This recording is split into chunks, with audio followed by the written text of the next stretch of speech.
बुरली शाह करीम तालके जे सवें ग़रीब ऐं मिसकिन ॿारनि ऐं नियाणियुनि खे आला तइलीम जे ज़ेवर सां आरास्ता कंदड़ मरहूम हाजी अब्दुल ख़ालिक सुमरे जी महिनत सां मंज़ूर कयल ऐं साबिक़ MPA अब्दुल करीम सुमरे ऐं मौजूदा MPA खुर्रम करीम सुमरे जे तावन सां हलंदड़ डिग्री कॉलेज जे कुझु अहम मसइलनि खे मुंहुं ॾेई रहियो आहे, जंहिंखे फौरी तौर तवजो ॾियण जी सख़्त ज़रूरत आहे।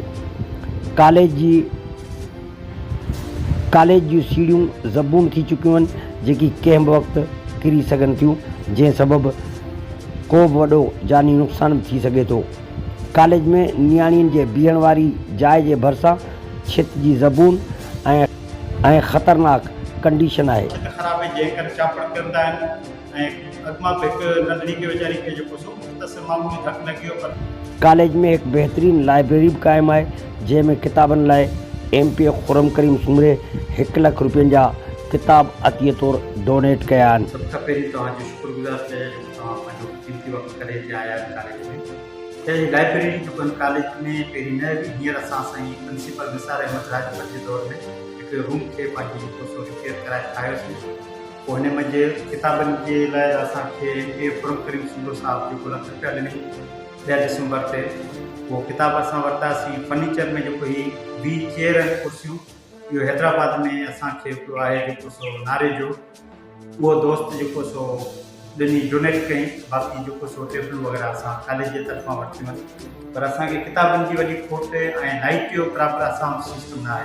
त सॼो कॉलेज हले पियो सिर्फ़ु 10 जेको सोलर प्लेट नंढियुनि ते, उन करे हींअर फैन तव्हां ॾिसंदा त कोन पियो हले। जॾहिं त कॉलेज में का बि फंक्शनल लेबॉर्ट्री न आहे। ज़रूरत मुताबिक़ हिकु लेबॉर्ट्री क़ाइमु कई वई आहे, जंहिंखे बि अपग्रेड करण जी सख़्तु ज़रूरत आहे।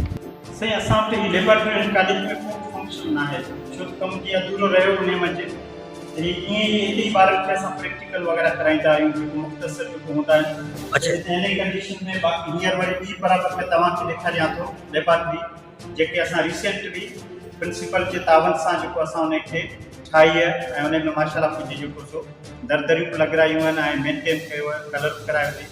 जेको लेबॉर्ट्री हींअर असां तक़रीबन जेको सो 2 महीना पहिरीं जेको सो असां हिन खे ठाराई आहे। साॻी कंडीशन में जेको हींअर पाण विज़िट कयोसीं पुराणी लेबॉर्ट्री, हे बि इहे पर हिनखे सिलसिलो कराया, फर्नीचर लॻायो पियो, हे दरदरियूं असां लॻायूं कॉलेज फंड में जा, ऐं हिकु हुनखे वाइट वॉश कराए कुझु लाइट जो मुख़्तसिर जेको सो असां अरेंजमेंट कई आहे।